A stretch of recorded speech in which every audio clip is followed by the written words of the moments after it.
सोचा अब तो खत्म हो गया। 1 महीना के बाद होटल ललित है, कभी होटल ललित में जाए, फिर हमको पता लगे टीवी के माध्यम से कि आज वो हरिद्वार चले गए हैं। कुछ ने तो आपने पाप धोने हैं, कुछ को गंगा मैया ने बोला भी तुम्हारे पाप धोते धोते मैं भी मैली हो जाऊंगी, तुम चले ही जाओ यहां से। और चले गए वो ऋषिकेश में, वहां घूमते रहे। और 2 विधायकों के परिवार के लोग मेरे पास रोज दोपहर में आते, हमारी बातचीत चल रही, आ रहे। मैंने बोला आ रहे तो आ जाओ, नहीं आए। 1 महीने तक वो सरकार गिराने का षड्यंत्र रचते रहे। जो और विधायक थे उनको खरीदने की कोशिश करते रहे। मैं उन विधायकों का भी धन्यवाद करता हूं जिन्होंने अपना ईमान नहीं बेचा। और आगे देखिए, जयराम ठाकुर जी 29 तारीख को चले गए वहां गवर्नर हाउस 7 बजे ही पूरे विधायक के साथ, और कहा कि सरकार अलग मत में आ गई। गवर्नर साहब ने भी पूछा अलग मत में कैसे आ गई, बताइए हमें। वो तो 6 तो डिस्क्वालीफाई हो गए, 3 की अभी एप्लीकेशन इनके पास है। ये भी आजाद भारत का पहला ऐसा केस होगा जहां आजाद विधायक अपने इस्तीफे के लिए विधानसभा के गेट के पास पम्फलेट लेके बैठ रहे हैं, कोर्ट में जा रहे हैं कि हमारा इस्तीफा स्वीकार करना चाहिए। अब उससे पूछ, पैसों का दबाव इतना, क्या वो दोबारा चुनाव नहीं लड़ेंगे? जो अपना इस्तीफा दे रहे हैं, क्या वो दोबारा चुनाव नहीं लड़ेंगे? या तो दोबारा चुनाव ना लड़े, लेकिन जो बिक जाता है वो अपनी आत्मा को भी बेच देता है। और जयराम जी ने दर्जी को कोर्ट का सिलाई का ऑर्डर दे दिया। मैं कल ही पूछ रहा था दर्जी महोदय से, वो कहते कोर्ट अभी ले नहीं गया है। अब अहंकार देखिए कि 4 दिन को हमारी सरकार बनेगी। वो इसलिए नहीं कह रहे, वो जानते हैं हमने एक राज्यसभा की सीट चुराई है। हिमाचल की जनता जागरूक जनता है, देवी देवताओं में विश्वास रखने वाली जनता है। 1 जून को जब वो वोट डालने जाएंगे, चारों सीटों पर कांग्रेस पार्टी जीतेगी। पर मैं एक बात आपसे पूछना चाहता हूं, ये लड़ाई मेरी नहीं है, मुख्यमंत्री की कुर्सी की कोई लड़ाई नहीं है। इन लोगों को सबक सिखाना है। आप लोग जनबल है, जनता की ताकत ही देश की राजनीति की दिशा और दशा तय कर सकती है। उसमें हिमाचल प्रदेश अग्रणी राज्य बन सकता है। तो 1 जून को जब आप वोट डालने जाएंगे, तो जो हिमाचल की राजनीति खराब करने वाली भारतीय जनता पार्टी है, उसको सबक सिखाएंगे आप? जोर से बोलिए, जोर से चीख के बोलिए। सबक कब सिखाएंगे? जब आनंद शर्मा जी को आप यहां से चुराहा से अधिक वोटें जीत कर भेजेंगे।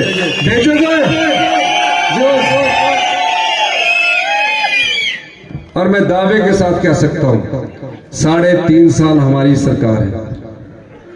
3.5 साल में मेरी यशवंत खन्ना जी से भी बात हुई, भारद्वाज जी से भी बात हुई। मैं यहां दोबारा आऊंगा, जो काम बोलेंगे वो काम करेंगे। और आपको एक और बात बता दूं, आनंद शर्मा जी यहां से जब जीत कर जाएंगे, इनकी एक आवाज में विपक्षी दल के नेता भी और विपक्षी पार्टियां भी काम करती है। ये वो सांसद चुनकर नहीं जाएंगे जो कांगड़ा के सांसद यहां से आए हैं। वो कांगड़ा कोऑपरेटिव बैंक के चेयरमैन है। सुनने में आ रहा लोगों को मिलते नहीं थे जब चेयरमैन थे। ये तो वो सांसद है जहां हिमाचल के हकों की पैरवी ये पहले जब सांसद का चुनाव नहीं लड़ रहे थे तब भी करते थे। जब चुन कर जाएंगे तो इनकी आवाज बुलंद आवाज है जिसको देश सुनता है। हिमाचल के इतिहास में ऐसा कभी भी नहीं हुआ।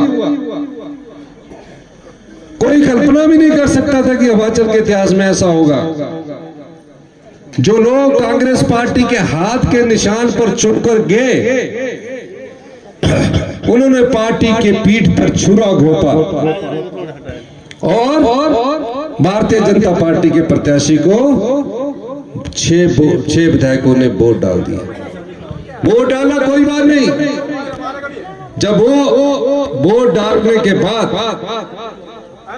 भागकर हरियाणा के पंचकुला में गए, हमने सोचा मुझसे नाराजगी होगी तब वोट डाला होगा। पंचकुला हरियाणा सरकार के हॉलीडे इन में रुकते हैं। अगले दिन जब उनको हेलीकॉप्टर लेकर आते हैं, एक हेलीकॉप्टर आया विधानसभा के परिसर से ऊपर से उठता, दूसरा आया, भारतीय जनता पार्टी के विधायक उसमें बैठे, गाड़ी चलाई, विधानसभा का गेट तोड़ा। पता लगा सीआरपीएफ के पुलिस जवान विधानसभा के गेट पर आए। मैं बजट की तैयारी कर रहा था, अधिकारियों की बैठक ले रहा था, टीवी में चला कि मुख्यमंत्री जी ने इस्तीफा दे दिया। पहले तो हमने गौर नहीं किया, जब पूरे टीवी में चलने लगा, पूरे हिमाचल से फोन करना आने लगे, तो कई विधायक मेरे पास आए कि आप इसमें क्लैरिटी दो। हमने कहा हमने आम लोगों के लिए योजनाएं लाई है, और जब आम परिवार का, गांव का व्यक्ति मुख्यमंत्री की कुर्सी पर पहुंचता है और जो गरीब का दर्द जानता है, वो संघर्ष करता है। मैंने कोई मुख्यमंत्री के पद से इस्तीफा नहीं दिया, मैं एक योद्धा हूं, योद्धा की तरह ये लड़ाई लड़ूंगा। और विडंबना देखिए अंत में ये बिके हुए लोगों को सबक सिखाना, और बिकी हुई पार्टी को भी, जो खरीदने वाली पार्टी उसको भी सबक सिखाना है।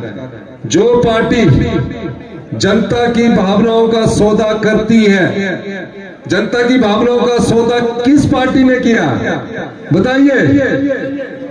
किस पार्टी ने किया? जोर से बोलिए। बीजेपी ने किया। जो नोट का सौदा बीजेपी ने किया, उसको आप सबक सिखाएंगे?